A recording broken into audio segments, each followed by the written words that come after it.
The Trump administration has ended the temporary protection status for Somalis.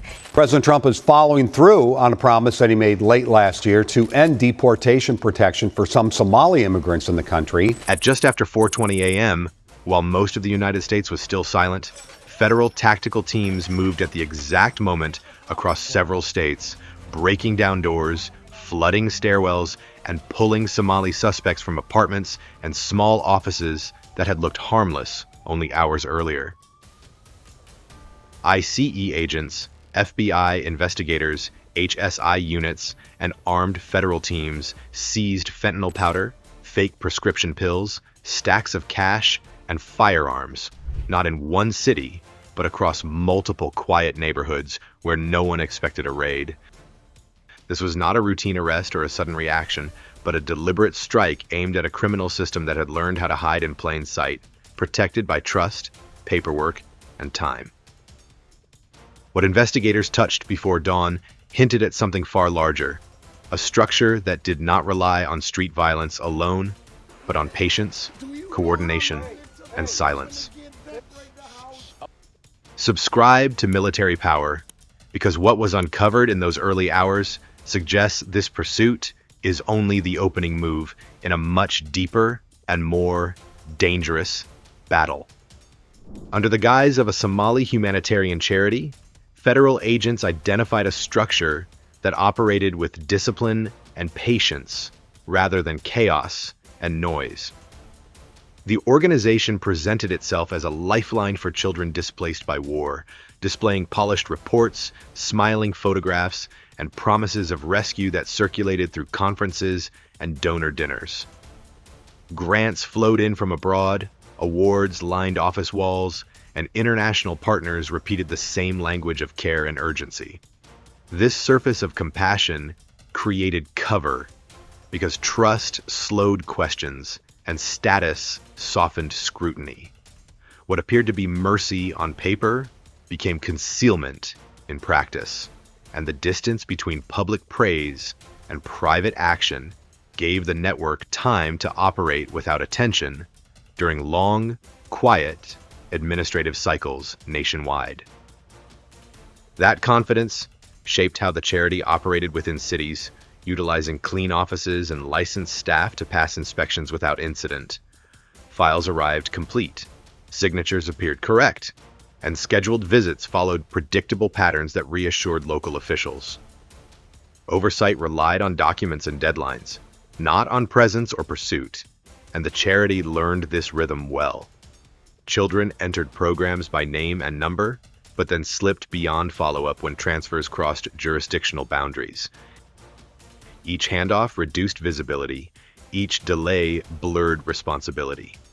By the time questions surfaced, records pointed elsewhere, and the system responded with silence that seemed like compliance. No alarms sounded, no doors closed, no patrols followed, and no urgency forced confrontation while operations continued beneath public awareness nationwide for years. The shift from paperwork to pursuit began offshore before dawn, where fog pressed low against a private island that rarely appeared on charts or headlines. Federal boats cut their engines at a distance, drifting as crews checked their gear, and hand signals replaced voices. Helicopters hovered above the mist, rotors held steady to avoid sound, while teams aligned positions with practiced timing. The approach unfolded from multiple angles, water and air moving together, closing gaps without warning. When contact was made, it came quickly. Armed guards near the dock reacted slowly. A light flared, and commands carried across the stone. Agents surged forward, shields raised, weapons controlled, and the perimeter folded inward as resistance dropped within minutes. Hands were secured, radios cleared, and the island fell silent under coordinated control, with teams holding positions and awaiting confirmation from command before interior searches began at first light. Beyond the outer paths, the estate revealed purpose through design rather than comfort. Cameras monitored corridors, sensors protected gardens, and reinforced doors marked the entrances to restricted spaces. Teams moved room to room, checking corners, clearing stairwells and securing control panels without pause. A concealed stair opened to lower levels, its access protected by layers meant to delay entry. Breach charges ended that delay, and the doors gave way. Below ground, the air changed. Narrow rooms lined a central passage, each holding beds fixed to the floor and lenses aimed inward. Screens nearby carried live feeds, counting time and movement.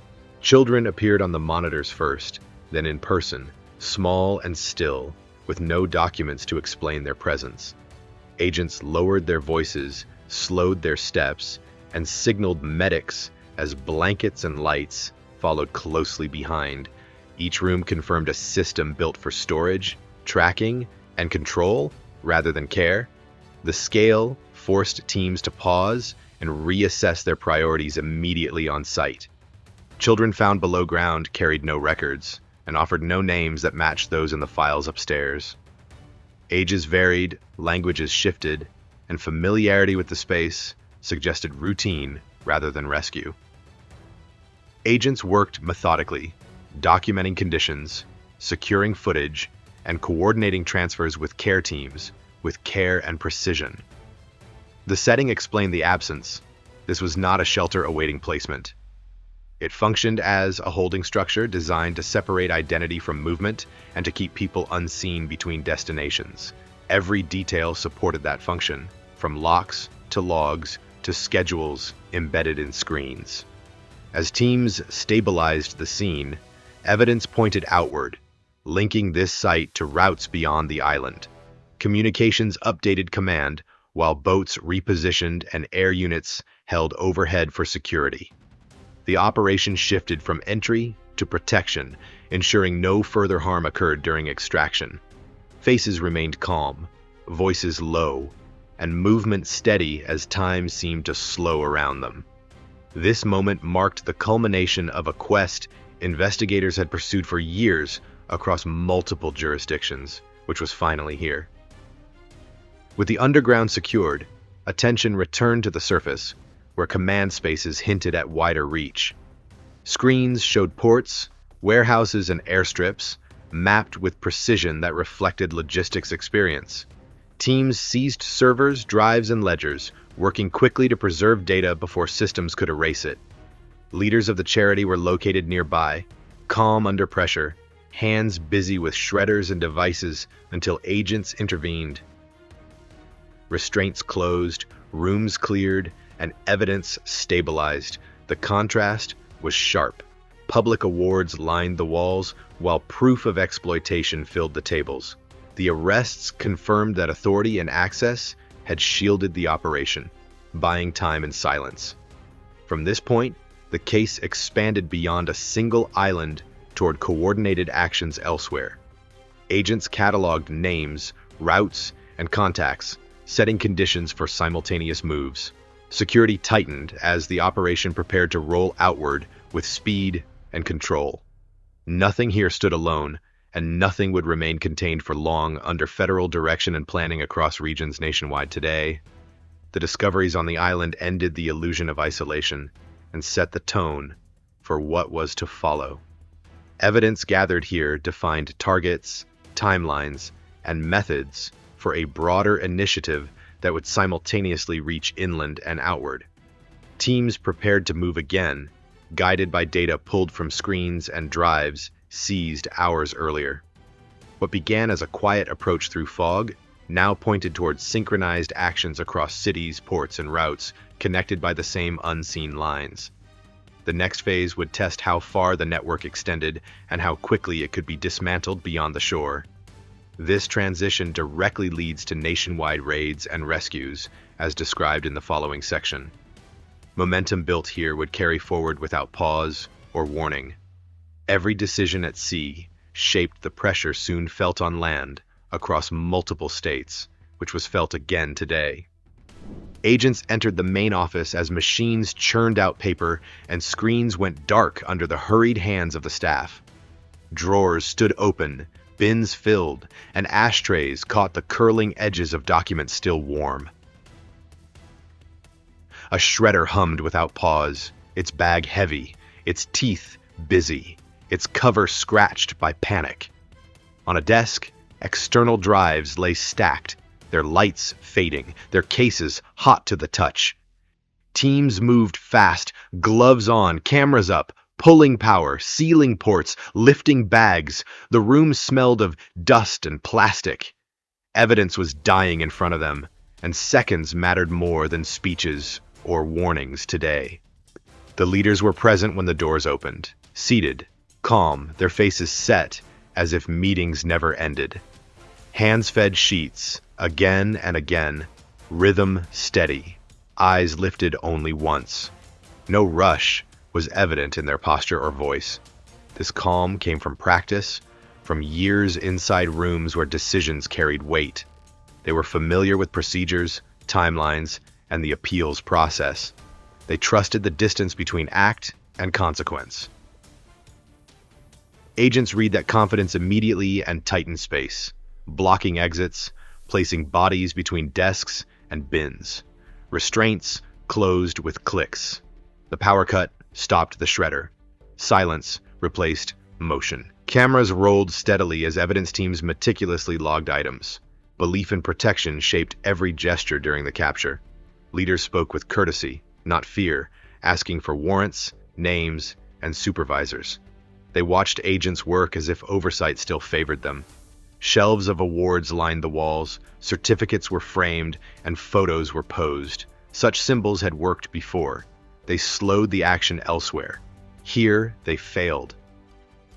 Agents did not debate. They secured rooms, sealed doors, and tagged every device.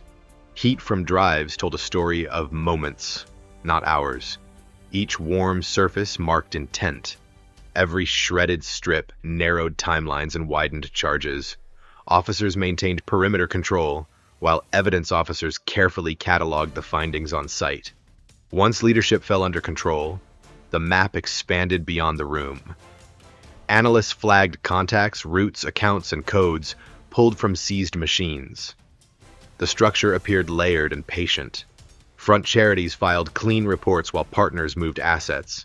Logistics firms scheduled shipments, ports received calls, and marinas prepared slips. Movement followed legal cover. Humanitarian exemptions eased checks. Private travel shortened borders. The same channels carried people and narcotics, blending risk with routine. Agents traced flows with precision, marking nodes that were most critical for disruption and subsequent actions. This approach treated crime as a business and addressed it accordingly through decisive measures at the time. Physical scenes supported digital findings across the island. Storage rooms held packaging, labels, and schedules tied to travel dates. Docks showed wear from frequent arrivals.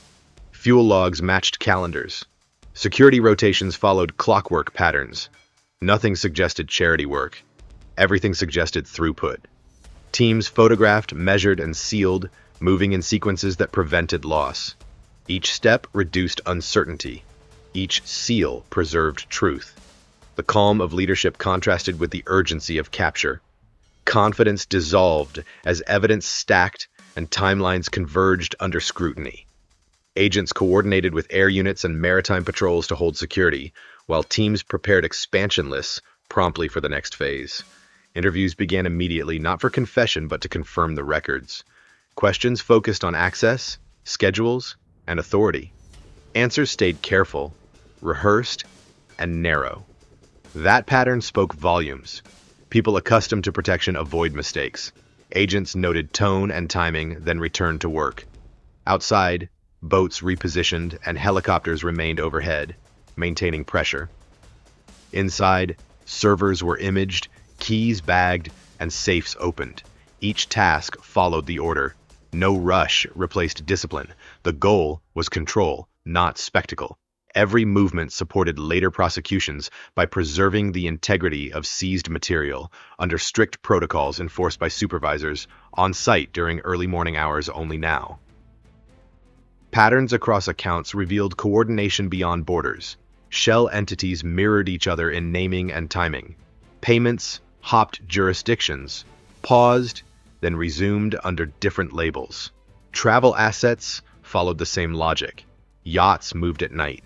Planes filed short hops. Exemptions reduced inspection. The network behaved like a company optimizing routes. Risk management replaced impulse. Scale replaced chance. Agents treated it the same way, cutting links, freezing funds, and isolating operators to stop movement without alerting remaining cells. This pressure forced silence and mistakes while preventing flight as teams expanded warrants and coordinated arrests nationwide with careful timing and quiet resolve. Seized records tied maritime and air movements to the same planners. Schedules aligned with port staffing and weather windows. That alignment showed intent. It also exposed vulnerabilities. Agents shared findings with regional teams, building strike lists. No sirens announced this work. Quiet calls replaced noise. Each name carried a location, each location a team. The operation remained balanced, fast enough to prevent warnings, yet slow enough to avoid errors. Leadership detention removed confidence. The system began to stutter. Momentum shifted toward enforcement as resources converged across jurisdictions under unified command, with strict information control and layered security plans now in place. Throughout the day, custody remained firm and methodical. Medical checks cleared detainees. Legal steps proceeded without delay. Agents documented every interaction to preserve cases. The leaders maintained composure, repeating procedures they expected to help. That expectation weakened as warrants expanded and accounts froze. Influence failed to move outcomes. The work stayed technical, quiet, and exact. Outside attention mattered little. Inside, process ruled. By afternoon, the island had become a hub feeding a national effort. Information flowed outward to teams preparing synchronized actions across states, using secure channels and strict timing windows only to deny escape opportunities and protect victims everywhere. The business-like design explained longevity. Layers of insulation protected leaders from exposure while operators handled movement. Money management separated risk from action. Travel assets created speed. Charity branding created a cover. When pressure arrived, the machine resisted briefly, then slowed. Removing leaders cuts authority. Freezing funds cuts fuel. Seizing routes cuts reach. Agents targeted these levers deliberately, not chasing noise. Each lever fell in sequence, reducing harm and preventing rapid adaptation. This approach reflected years of experience in pursuit, applied calmly under pressure by federal teams trained for complex, organized crime cases across coastal and inland environments during sustained operations with patience intact. As daylight settled, control held, and extraction continued. Children were carefully moved to waiting transport. Evidence departed under guard. The site transitioned from action to processing. The leaders watched as symbols failed to help. Calm gave way to calculation. Agents prepared summaries, secured signatures, and coordinated next steps. The island no longer sheltered a secret. It functioned as a source. Data moves faster than people now. The case momentum turned outward, guided by proof rather than belief. Plans have solidified for coordinated arrests, tied to routes and finances identified during an overnight analysis by interagency teams, with readiness confirmed everywhere now. The pressure applied here reshaped the field without noise or delay. Leadership loss exposed seams. Route control limited movement. Funding freezes slowed coordination. What remained faced decisive action beyond the shore. The next section follows how this momentum drove simultaneous raids across the country, where teams struck warehouses, marinas, and airfields using the same quiet precision established on the island. Preparation emphasized coordination, timing, and restraint, ensuring that targets were isolated, evidence was preserved, and victims were protected while public spaces remained calm and unaware during the unfolding enforcement operation. This continuity carried forward into the next chapter without pause.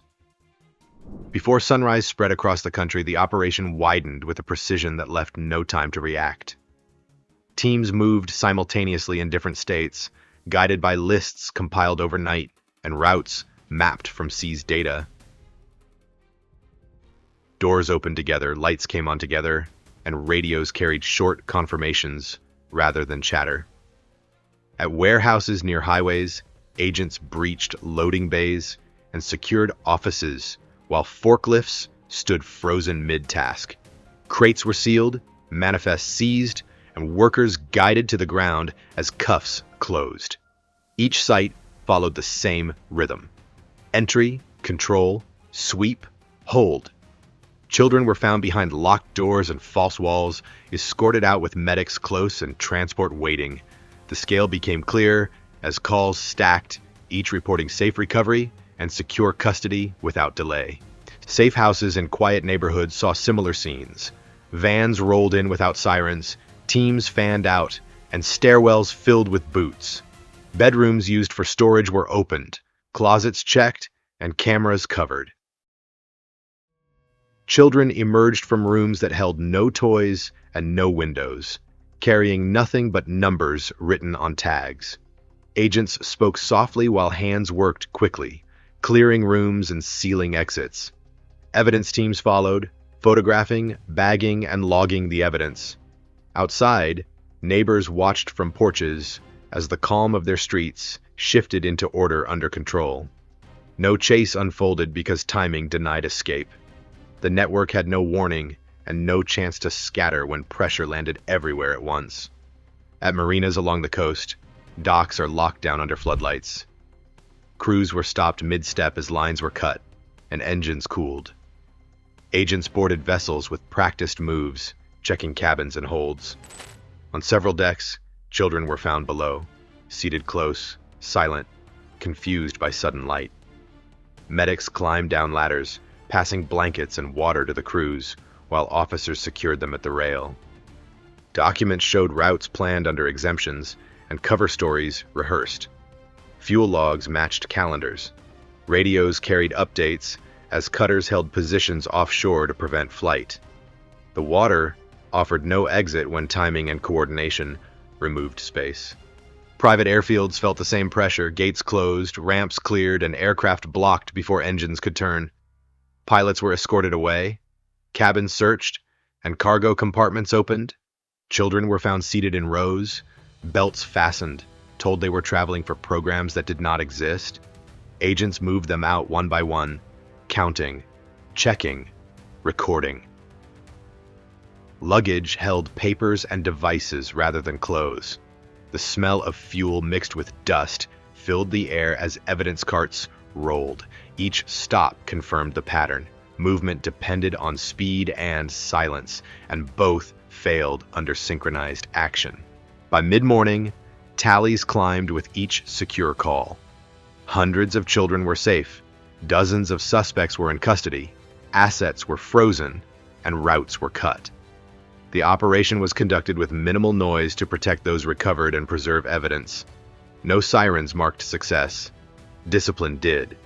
Teams stayed focused, rotating guards, processing scenes, and coordinating transport. The lack of resistance reflected shock, not weakness. The network relied on time. Time vanished when every node felt pressure together. That denial of space prevented the destruction of evidence and stopped last-minute escapes. The field belonged to enforcement, not chance. As the day progressed, patterns began to point inward. Arrests at sites revealed the same names across paperwork, approvals, and stamps. Files showed shortcuts, repeated with confidence. Agents compiled lists while holding scenes, identifying where oversight had failed. The work shifted from capture to explanation without slowing momentum. Briefings highlighted offices where reviews were passed without checks, ports where inspections were waived, and agencies where files were closed prematurely. None of this required force to reveal. It required attention. That attention now applied weight. At immigration offices tied to the routes, investigators arrived with warrants and lists. Desks were cleared, drawers opened, and systems imaged. Approvals that should have raised flags appeared routine on screens. Officers involved did not flee. They relied on habit and expectation. Interviews focused on timing and authority. Answers stayed narrow. Patterns filled gaps. At ports, inspectors linked to shipments faced the same process.